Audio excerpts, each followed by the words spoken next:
Hello, I'm Denton Davidson, senior editor for Gold Derby, and I'm here with an exciting roundtable of acting nominees for this year's Emmys, and they're all first-time nominees, which is even more exciting. So we've got Quinta Brunson from Abbott Elementary, Rhea Seehorn from Better Call Saul, Desi Lydic from The Daily Show's Desi Lydic Foxplains, and Jung-jae from Squid Game. So first of all, welcome everyone, silent round of applause. Let's just have some fun today. You can only be a first-time Emmy nominee once in your life. So I want to start off just asking each of you about what that day was like to find out for the first time that you were an Emmy nominee. How did you find out? And what happened for the remainder of the day? Quinta, let's just start with you. Well, I was in a series of interviews for the Olay campaign that I'm a part of in that morning, which was actually really good because it allowed me to not watch the announcements, which is how I kind of wanted it to be. I didn't really want to be worried about it. I was so excited with Abbott's reception this year anyway that I just really didn't want to worry about the Emmys. I was very happy with what we had so far. So in the middle of those interviews, my phone just started blowing up. It just started melting with text messages and calls. And so I knew something good had happened because I knew it wouldn't be bad. It wouldn't be people calling me to be like, yeah, y'all didn't get it. So it was so exciting. For me, what was most exciting was the show because I really wanted the show to be, if anything, I thought the show nomination would be great because it would recognize all the wonderful people who worked on the show this year and how much work they put into it. It got super exciting at the supporting actress nominees for Janelle and Cheryl. I think I was feeling like if they nominated any of them, it was going to be one or the other, which I just felt like they both did amazing work. And it's amazing that they both got nominated. And then Tyler was the total surprise where that's kind of brought me to tears because Tyler has been working in the industry for so long. He's been a comedic acting genius for so long as a child and now as an adult. And to me, he's a testament that comedy is innate and it is a real skill. So that one, just as a fan of comedy, kind of got me. And then I had to have the overall realization that, we are Emmy nominated, which is so exciting. And it can be difficult to break through, not only as a new show, but as a network show as well. So you really sort of broke through two difficult barriers there. Were you able to celebrate with the team at all, or is it just absolutely? I went right into work that day. We were in the writer's room and we were on the heels of beginning production, but I got to go right back to the writer's room. We were already well into the process of season 2 and just celebrate with the writers, which was the best case scenario. To go right back to the belly of the beast when we were already so well into writing and producing season 2 that it felt great to be able to just celebrate with them. And Ray, I mean, people lost their minds for you because, the Better Call Saul fans have been waiting for this.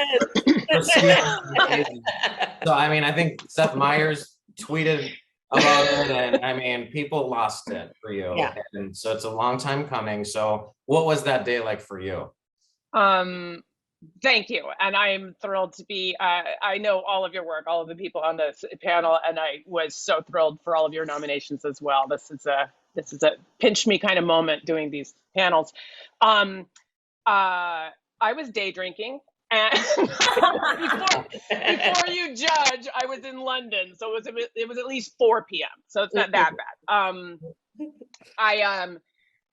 It's hard. I agree with Quinta, like my show breaking through and being received well, even though it's a prequel. I mean, so many things can go wrong. And then you can also be doing the best work of your life on a show that just nobody's watching and you don't know why. So for our show to be nominated every single season has been amazing. And you try to not put a lot of stock in whether you personally are nominated, but then fans and critics have been so incredibly kind and receptive to me that you do start hoping a little bit at 7 a.m. and I'd always be holding my fiance's hand, and then you don't get it and you just say, okay, I guess we're making oatmeal. We're just gonna move on. And so this year I was like, I'm in London. I've never been. I haven't had a vacation that wasn't to visit family or do a work thing in 22 years. And I was like, I'm gonna have a blast. And I happened to be with a good friend of mine, Jennifer Bryan, the brilliant costume designer for Saul, also is in London working. But so it was my fiance and Jennifer and myself at the Savoy Hotel having a drink, and I put my phone away and I said, it is what it is. My fiance lied and said he was checking a work text, but he was actually watching the nominations things, because I thought the same thing. I was like, either my phone's going to blow up with people saying you were snubbed, or it's going to blow up with people saying you got it. And either way, I'm going to be on my second cocktail. But he just grabbed my hand and whispered, "Babe, you got it." And I was like, "What?" And then we realized that the folks in the Savoy Hotel it's called the American Bar, apparently knew who I was, and then they all started yelling and they brought champagne over to the table, which was very sweet. Yeah. Beautiful. It was lovely. It was lovely. And Desi, Trevor's no stranger to these Emmy nominations, but this is your first, and it's in the short form category, and it's for the Foxplains. So what's that been like for you, receiving that first nomination and recognition for your work that you put into this show? Well, I had some level of awareness that the nominees would be announced on that day, but I was really thinking about the show. It was not on my radar whatsoever that the short form would even have a shot in this category. It was the first time that we were eligible for this category. It was not on my mind at all. I was, true story, mid-mammogram when the news came through.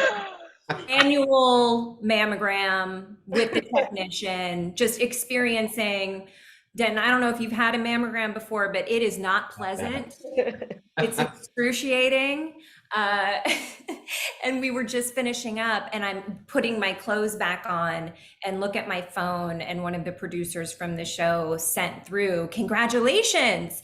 And I, barely clothed, wrote back, "Oh my God, that's great. The show was nominated." And she goes, "No, you were nominated." And I was like, "What?" And I squeal, and unfortunately probably damaged the hearing of the sweet technician who is standing right next to me doing my mammogram. So it was a wild roller coaster of a day. But yeah, it really, good news on the mammogram as well. So all in. That's even more important. More important. Okay. Yes. That's what matters most. This Emmy number 2. Mm-hmm. And JJ, you of course won a SAG award and a Critics' Choice Award. So we remember how incredible those nights were. What does it mean now for you to be an Emmy nominee and receive this recognition from the Television Academy? Because, to reference Squid Game, I mean, they can be their own bag of marbles over there. So what is it like to be an Emmy nominee for you? 네, 배우님, 이미 세그 수상도 하셨고, 크리틱스 초이스 어워드도 수상을 하셨지만, 에미상 후보에 오른다는 거는 배우님께 어떤 의미인가요? 이번 오징어 게임을 가지고 이렇게 후보에 오르셨는데요. 너무나도 믿을 수 없는 큰 사건이고, 기쁨이고, 영광이고, 그렇습니다. 한국의 콘텐츠가 이렇게 세계의 많은 분들과 만나게 되고, 더구나 이렇게 큰 어워즈, 에미 어워즈에도 이렇게 노미네이트가 되어서 대한민국 모든 분들이 다 기뻐하고, 특히 오징어 게임 팀 식구들이 너무나도 큰 환호성을 지르면서 아주 기뻐하고 있습니다.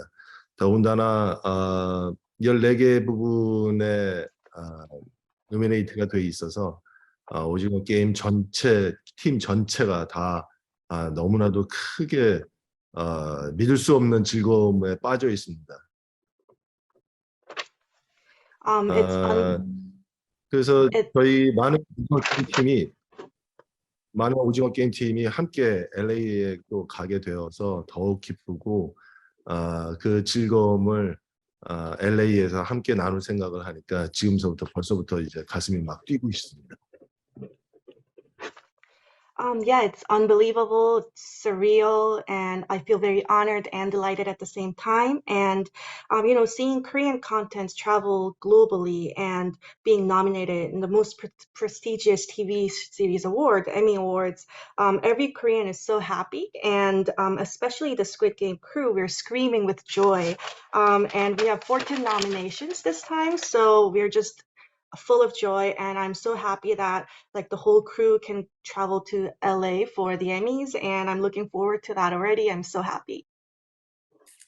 And I'm curious to ask each of you, what are you looking forward to most at this year's Emmys? Are you excited to, meet people from other shows, or I guess, who are you excited to meet? Who are you excited to see? And what are you excited about the most at this upcoming Emmys?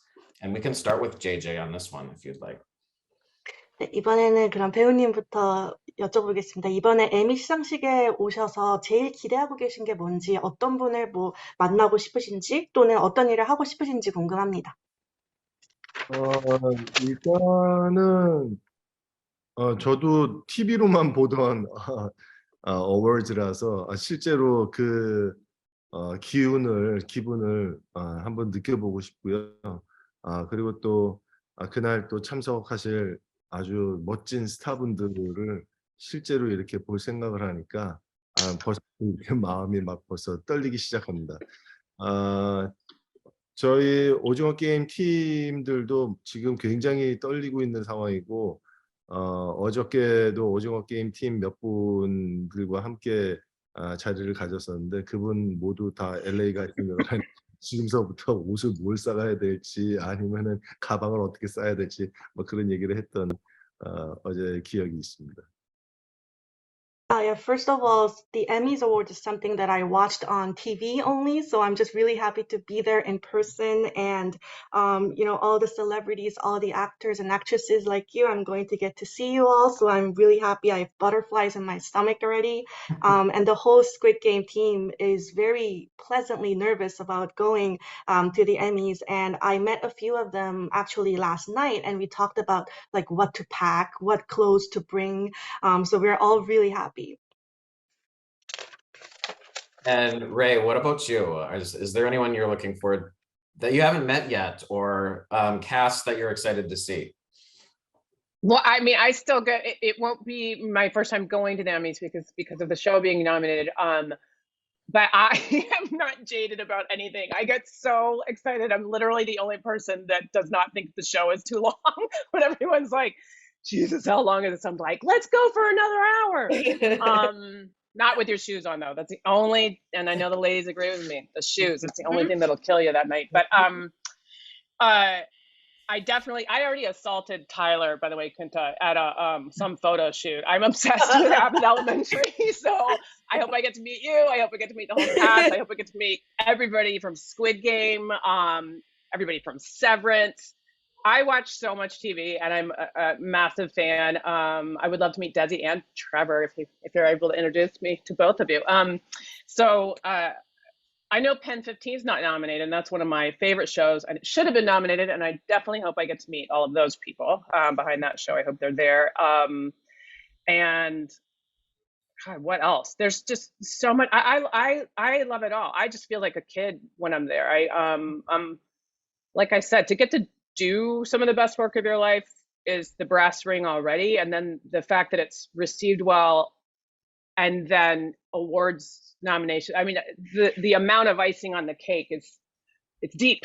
It's deep. So I'm thrilled. I can't wait to meet as many people as I possibly can. Desi, what are you looking forward to the most? Well, I mean, it's been a couple of years. Fortunately, the show has been nominated before, and it was a huge treat to get to go before with the show. And we've been locked down for a couple of years working from home. We've shot from our homes. We've shot in a studio without an audience. Now we're back with our audience. And this year, the entire show is going to come out together. So that's going to feel really nice for us to all be together, celebrate with each other. Still, when we're coming back into work, it's like we're kind of staggering days. So there are faces that I haven't seen in a long time. So I think that's going to be really fun to celebrate as a show together. and also see all of you beautiful, talented people. This is like such a treat to get to do this panel. And I so look forward to actually getting to meet you in person. I'm such an admirer of all of your work, huge fan. So that is all very exciting. And this year I get to bring someone. I'm going to bring my mom. So I'm excited to bring my mom to the award ceremony. I think that'll be fun. That's a fun date. Mhm. Quinta, how about you? So this will be my first time going to the Emmys at all. And that alone is really exciting. And to be able to go for Abbott, what is my baby, like my show is just incredible on its own. And then the cast is this will be most of the cast first time going to the Emmys. So it's weird. That's like our phase one. And then we also realize that we're nominated. So that's our phase two of like, oh, wow, we have to we're not going to get to go there and just drink. We have to actually be on in case our names are called. And so that'll be an experience. I'm so excited to see everybody. Like everyone was saying, doing these panels is cool because you get to see these people whose work you admire. And Ray, I watched Better Call Saul's first season and second. It's hard for me. I'm not a big blood person or a big so Squid Game also very hard for me. But Ray's performance is oh, that's so cool to see her here. I think thanks. she deserves that, and that's awesome. And it's one of the few tougher things as far as blood that I've gotten to watch this year. I'm a big comedy girl, so I mean, what we do in the shadows is a show I very much enjoy. Also hard for me because it's a lot of blood, but I'm so happy to see those guys there. And also the Ted Lasso crew, Brett's a good friend of mine now. And we started, communicating because of just being both at Warner Brothers and mutual friends and stuff. And my friend, Ashley Nicole Black, who writes for that. It's kind of a bunch of people who I haven't gotten to see in a year. I'm excited to get to see, but in my head, it's almost oh my God, we're having a brunch, but we're not. It's the Emmys. So I'm pumped to see everyone who I haven't seen in a year. And each year, a lot of people know this, some may not, but each year an actor submits an episode for consideration for voters to watch, maybe just in case the voters haven't seen an entire season, and hopefully they will watch all of those episodes that they were sent. So I want to talk about each of those with you, and I'll start with Desi. What about the vaccine mandates episode stands out to you and made you want to submit that one for consideration?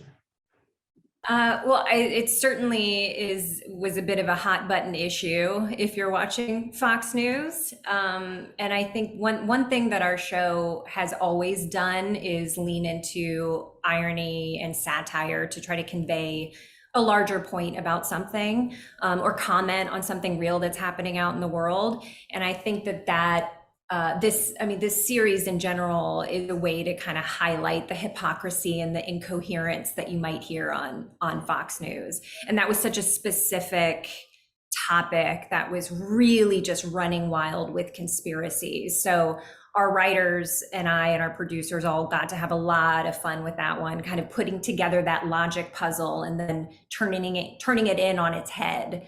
I think one thing that is so much fun when you're satirizing Fox News is looking at the logic that they convey and then figuring out a way to kind of flip it around on itself, and expose the hypocrisy of all of that.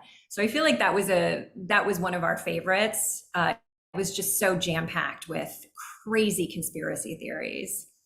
And when you talk about not putting something in your body that you don't know what it is, and then you just chug a 2-liter of Mountain Dew, that's the funniest part to me. And Quinta, you submitted the pilot episode for Abbott Elementary. What was it about that you wanted to sort of show in the limelight?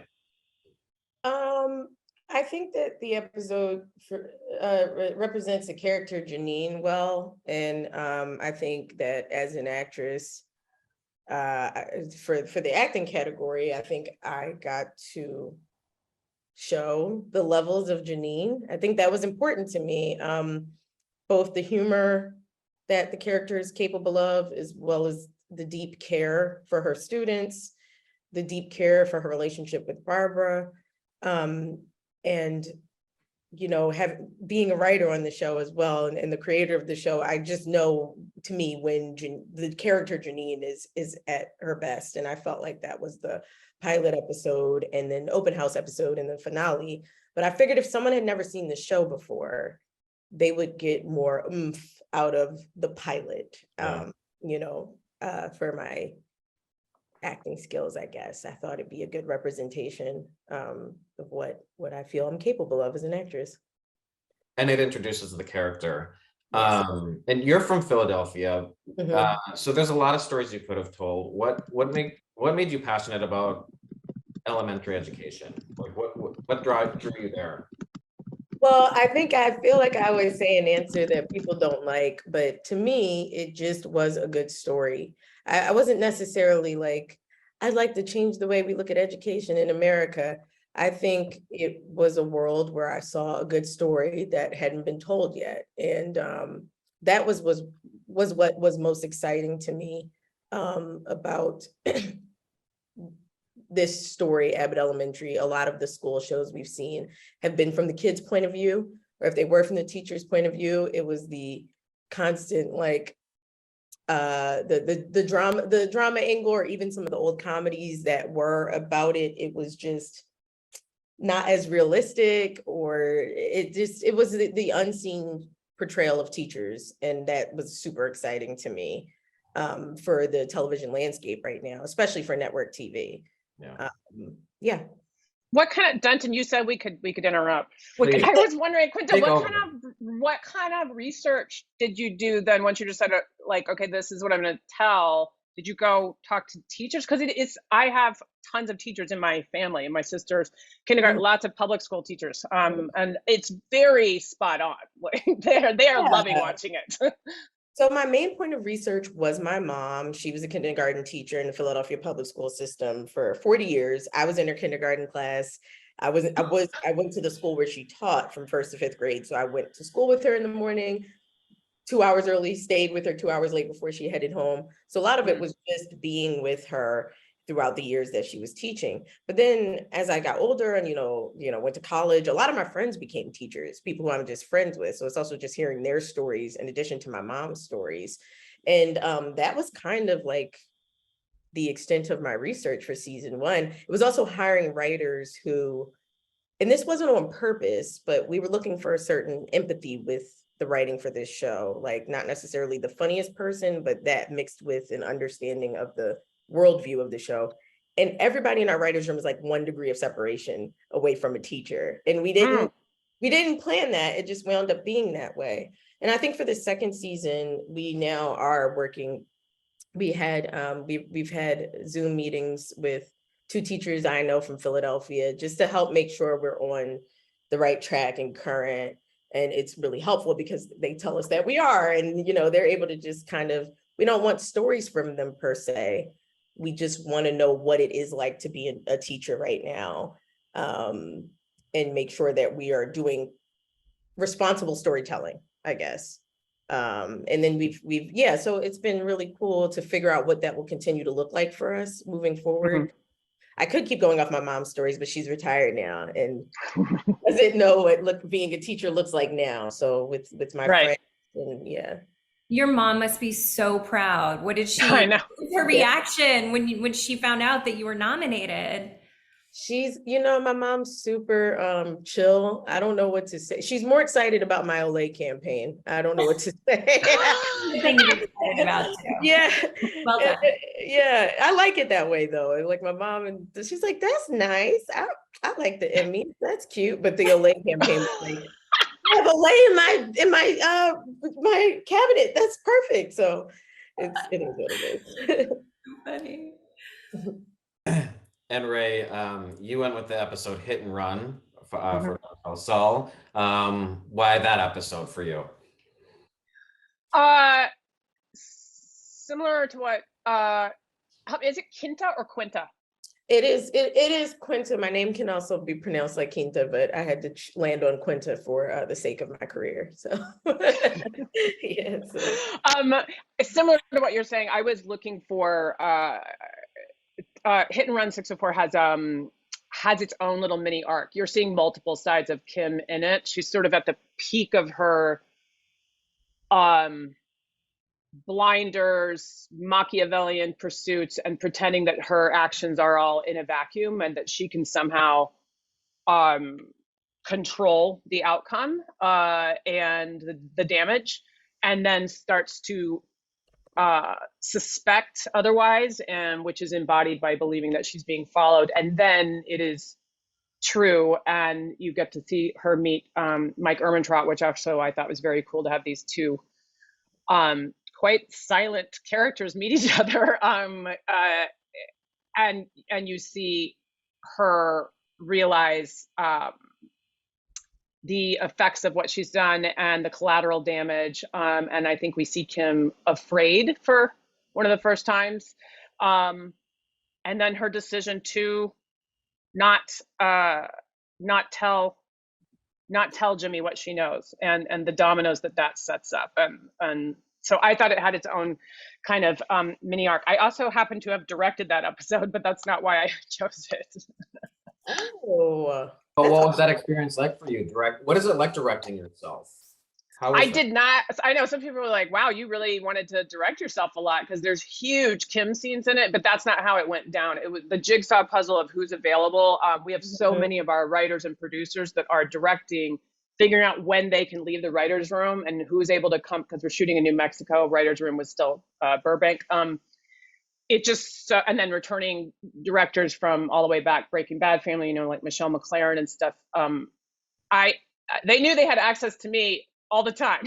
So I got the puzzle piece that fit schedules. And then as far as how what's it like, it's hard.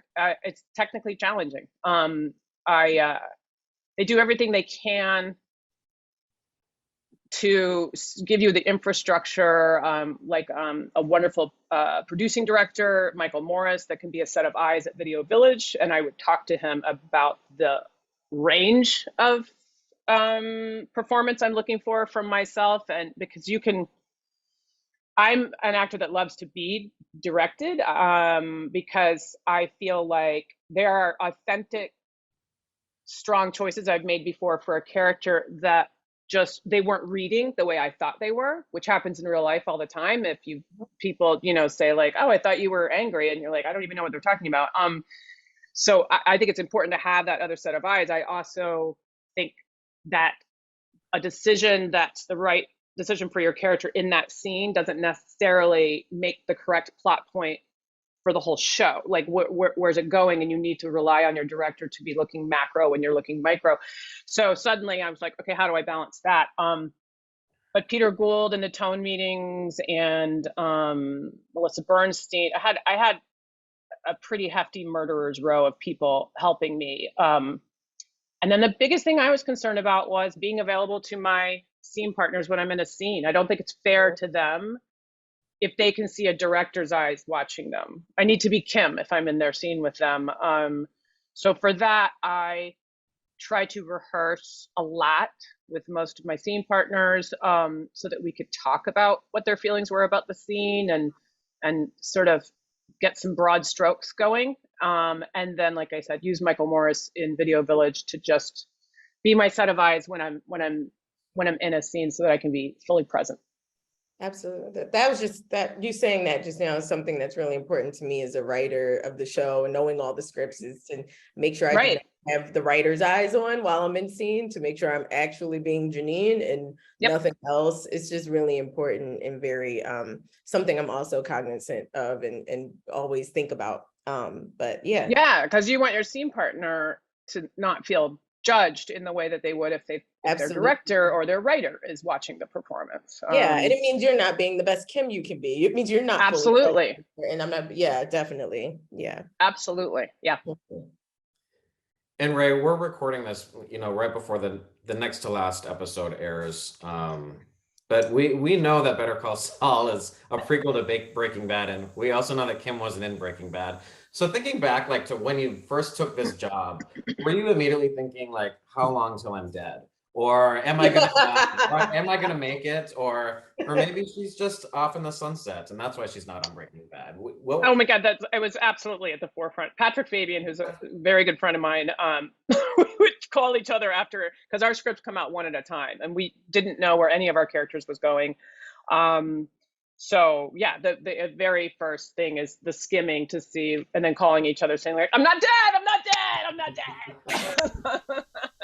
dead.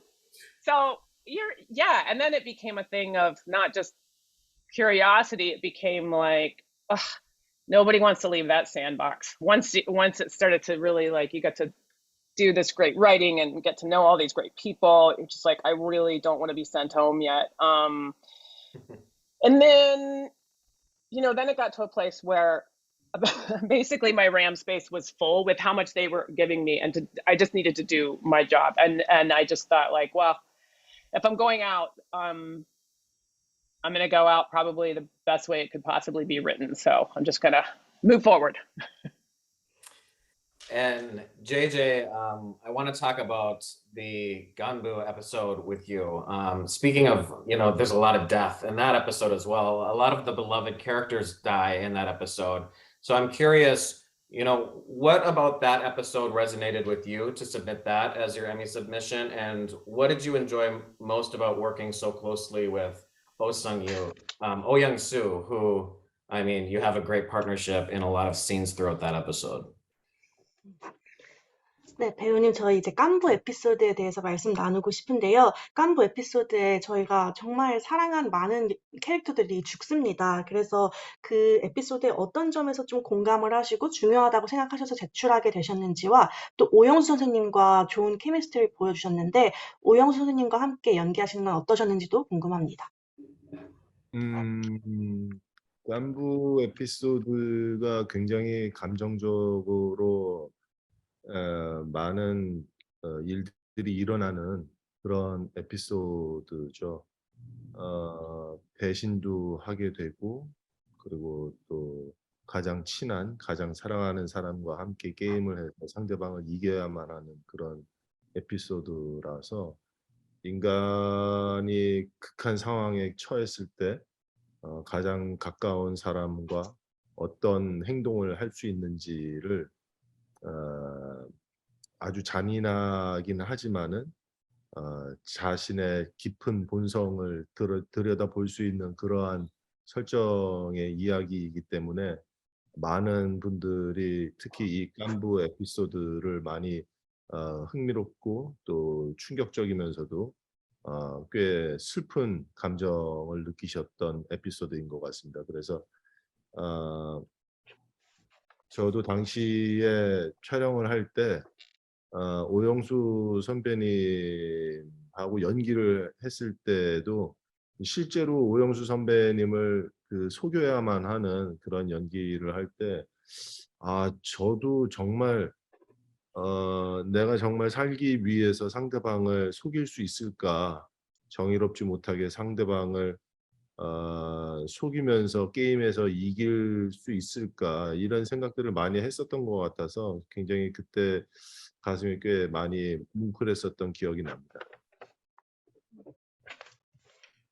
Yeah, I think there's a lot of emotions in the Ganbu episode. There's betrayal, and people have to use all their means to survive, and sometimes that means hurting other people and someone that may be really close to you. So it shows like the bare face of what people have inside of them. So I think that's what made it very interesting and shocking and saddening at the same time. And when I was working together with Mr. Oh Young-soo, when I had to trick him, I thought to myself, if I were him, if I were Ki-hoon, can I really do this? Because it was really hard for me to trick the lovely old man, and it was very saddening for me too. So I resonated deeply with this episode, and that's the reason why I wanted to submit this episode.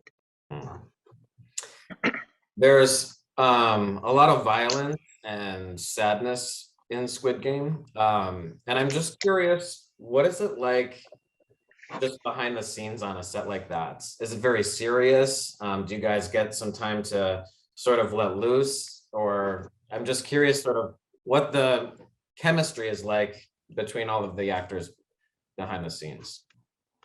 그리고 오징어 게임에서는 말씀하신 것처럼 감정적인 부분도 많고 또 폭력적인 부분도 많다 보니까 혹시 세트장 촬영에서는 분위기가 어땠는지 그렇게 진지하셨는지 아니면 조금 편하게 계셨는지 케미스트리가 어땠는지 궁금합니다. 어, 다른 촬영은 몰라도 특히 깐부 에피소드 6를 찍을 때는 촬영장 분위기가 굉장히 사일런스 했고요. 그리고 각자의 감정을 그 하루 온종일 유지를 했어야만 했기 때문에 굉장히 집중을 많이 하는, 그러면서 한 씬, 한 커트 한 커트씩 이제 찍어나는 방식으로 찍다 보니까 거의 점심도 같이 못 먹을 정도로 자기 감정을 꽤나 오랫동안 유지했어야만 했었던 그런 촬영이었었던 것 같습니다. Especially for the Ganbu episode, it was really silent that day because it was a very sad episode and everyone was very deeply immersed in their character at the time. And because we shot cut by cut, it took quite a long time and people wanted to, keep that that feeling all throughout. So sometimes people would skip lunch and just cling on to their emotions. So for the Ganbu episode, it was very silent. And so what about you behind, like when you're on sets, are you a type of writer that's a stickler for, you better read my line exactly like I wrote it, or is there improv? Because I've heard from both sides at that point. What type of writer are you? My job with Abbott, I think, is to make sure that the actor doesn't have to do any work that they should not be doing. And I think as writers, it's up to us to make sure that the script is tight, succinct, make sure that, they don't feel as actors that they need to be rewriting these lines in the moment, or that they're writers themselves. To me, that shows a failure in the story being told well. And I don't think it should land on actors. So with Abbott, our actors are always pretty satisfied with the script. And it's never to say that, when you get there, sometimes just a word will feel weird in your mouth and it'll be like, oh, I'd love to can I change those words this way? It's like, yeah, totally get that. And sometimes we'll talk a little bit more about motivation with our actors. But they've told us they don't feel the need to improvise lines because we do give them the well-written story and it's funny by the time it gets to them. So they don't feel the need to, which I think for me is really nice. As when I'm an actor, I like to get something and be like, oh my God, this is so good. I'm just excited to say these words. And if I feel the need to add my little spin on it or whatever, that's great. But I think it's a wonderful feeling to not feel like you're lacking motivation, clarity, funny. Yeah, but I'm not like a stickler. I just want to make sure that I get the material to them fully formed. And Desi, on the Daily Show, I mean, it's a lot of humor on that show, but there's a lot of intelligent people working there as well. So what's the balance like there in terms of, just cracking each other up all day versus, having to get some work done?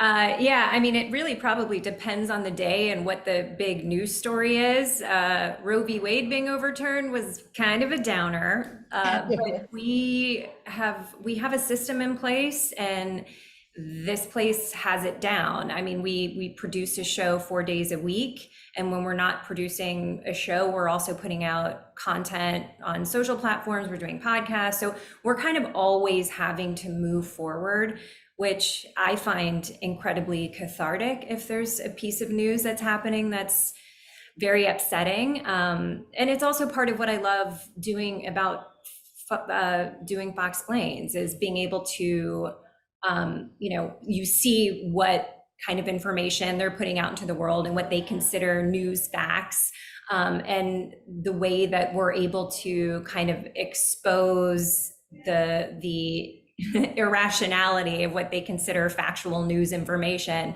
feels really cathartic.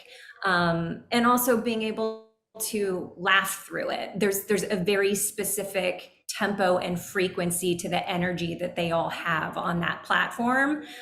Very on the verge, hopped up on adrenaline and paranoia and probably horse tranquilizers. Like, it's a specific energy that is fun to play in. And so it gives, I mean, in a way, it's pretty therapeutic and cathartic to get to laugh through all of that. And I have just one more question from me and as a group. I'm always curious to know, what did you watch growing up? What were your favorite TV shows that were Emmy nominees or not? But when you were coming up as a child or young adult, what sort of inspired you to get into this business? Ray, what were some of your favorite shows that led you to here? When I was quite young, Nick at Night used to be, instead of children's programming, it was all old sitcoms and old television shows, a lot of black and white shows, and I was obsessed with it. Same. Yeah, and lots of comedy, and also a lot of escapist stuff. I was obsessed with magical things, so Bewitched, I Dream a Genie, Fantasy Island, which was not black and white, but there was something about being taken on a journey and that idea. And then later, when I was watching more other films and television growing up, then it was Kieślowski and just this constant, like, I realized that they all had a through line that had to do with, I mean, lots and lots of comedy, because I just love watching comedy, but there's this other larger through line that was kind of that fascination with when the writing is there and the performance is there and you build a world. If you build it well enough, you can actually you can take somebody anywhere from point A to point B, and they can think about things differently than they thought they might have, or believe like utter fantasy. Like, it doesn't matter whether it's a drama that's a situation you haven't been in or circumstances that are otherworldly. That transformation was something I was obsessed with, and I inherently understood the importance. It was not until I got to college as an art major, and we were told that we had to take an elective in the arts that was not within our major, that I took an acting class. And because I don't come from anybody in entertainment, and I was in Virginia, I didn't know anybody in entertainment. I didn't even go to theater or anything. It was so wonderful to me that Lenny Raybuck was my first teacher, and I was 19, and it was all craft based. It was practical aesthetics handbook for the actor, developed at the Atlantic Theater. Objectives, obstacles, given circumstances, tactics, and that's the first time that I realized that, which is language that's used in almost every type of method of technique of acting. That's the first time that I found out you could train to be somebody that's better at building that world and taking somebody on that journey, that it wasn't just this ephemeral quality you have or you don't have, which to me was so, what a gift. I never looked back after that. As soon as I thought, like, oh, I can study hard enough to be a better storyteller, I'm in. I will put those hours in. And Desi, what about you? What were some of your favorite shows? My dad used to show me old episodes of Carol Burnett, and I was just like in love. I just met her. She is one of my heroes. Oh, she guest stars on Saul this season. You guys, she is amazing. And it doesn't mean like, wow, she's who knew Carol, wanted to do this role. No, she's like insane in the role, and it's totally different than you've ever seen her do before. Oh, I can't wait. She's amazing, and she's incredibly nice and kind. Well, I love hearing that. You have to watch it. Oh, so good. Yeah. That is just, doesn't that make you so happy when you admire someone's work so much and they turn out to be an incredible human being, and you're like, oh, yeah. Thank God, what a relief. Yeah. Yeah, she was a huge influence. My dad was a big fan, and we would watch old episodes of that. I watched Saturday Night Live religiously all through the years. I remember specifically the Tina and Amy years, the years Those with were Maya and years to Anna. me. Yeah. I Yep. mean, yeah, it was when the women were really at the forefront of that show, dominating and dominating in physical humor, sophisticated humor, silly humor. And these are also women who are all writing and creating behind the scenes. I mean, like the two of you, Quinta and Ray, like that is such an inspiration as a young person, like watching what you do and seeing that you not only do what you do in front of the camera, but behind the camera. So for me as a kid, watching those women, it was really inspirational. And of course, I Love Lucy. I mean, Yeah. classic. Yeah. And JJ, how about you? In Korea, were there American shows that were transferring over to Korea at the time that were inspirational for you? 네, 배우님은 혹시 이제 한국에서 보신 미국 뭐 TV쇼나 드라마 같은 게 있나요? 좀 영감을 얻으신 그런 것들이 있을까요? 예, 한국에서는 미국 TV쇼를 굉장히 좋아하고 예, 많이 시청하고 있습니다. 예, 뭐 저 역시도 마찬가지고요. 물론 이제 일이 이제 많기 때문에 촬영이 많기 때문에 뭐 다양한 것들을 다 볼 수는 없지만은 굉장히 뭐 화제성이 있고 또 팬분들이 이제 많은 그런 컨텐츠는 많이 보고 있습니다. 특히 한국에서도 석세션이 굉장히 성공을 한 그런 TV 쇼이기 때문에 한국 사람들이 많이 보게 되고 또 저 역시도 이제 즐겨 보는 그런 TV 쇼이기도 하고요. 뭐 한국에서는 정말 미국의 그 예능 버라이어티 쇼도 많이 보고 또 TV 드라마도 많이 보고 그러고 있습니다. Yes, Koreans have been a longtime fan of American TV shows, and same with me too. Even now, there's so many content that's so great, and I don't get to watch all of them because of time constraints, but I just want to say that Succession is really big in Korea, so I'm also a fan of Succession. I watched some of that, and in Korea, you know, reality shows and drama series, they're all really popular. And Quinta, wrap us up. What were some of your favorite inspiring series that you watched? Yes, TV wise, Andy Griffith's show was really big in my household. My mom and dad watched it when they were little, and so it was really big for me. So was the Bob Newhart show. Bob Newhart, Yes. super defining for me, in both of its iterations. But like, I thought there was this Daryl thing on there that I was like, this is art. This is cinema. I just thought it was just everything. Fresh Prince of Bel-Air was really definitive for me. I just enjoyed it, but as I got older, I started to revisit its writing, and I still think it's one of the most well-written sitcoms. Like, it still gets me to this day, and the format is so basic, fish out of water, but it's still so defining. What's another one? All That was really big for me. I'm realizing that was the kid SNL, and it was huge for me. It was very big, as well as SNL when I got older, like you were saying, Tina Fey, Amy Poehler era. I remember watching the first episode where Kristen Wiig showed up, and I was just like, this is talent. It was so defining for me and made me seek out places like the Second City and UCB and Groundlings. So that was so informative to my, whatever. And then I think like Marvel, the MCU came into its prime as I was coming into mine. Like, I went to the theater to see Iron Man. It was just like, what is this? What is this? And just being there for the beginning of the MCU to when like Tony Stark died, and I was like, I can't believe this journey I just went on for a decade of my life. But and I'm like, superheroes are exciting to me because with them, you can talk about the extremities of the human existence. And I always found that so incredible and something I do try to mirror in my writing, but just with everyday people. And it's something that I still to this day love, just superhero shows, the shows of the 90s, X-Men, they just mean a lot to me as far as how to write about the human existence. Well, listen, congratulations to all of you. This has been so much fun to be able to speak with you all at the same time.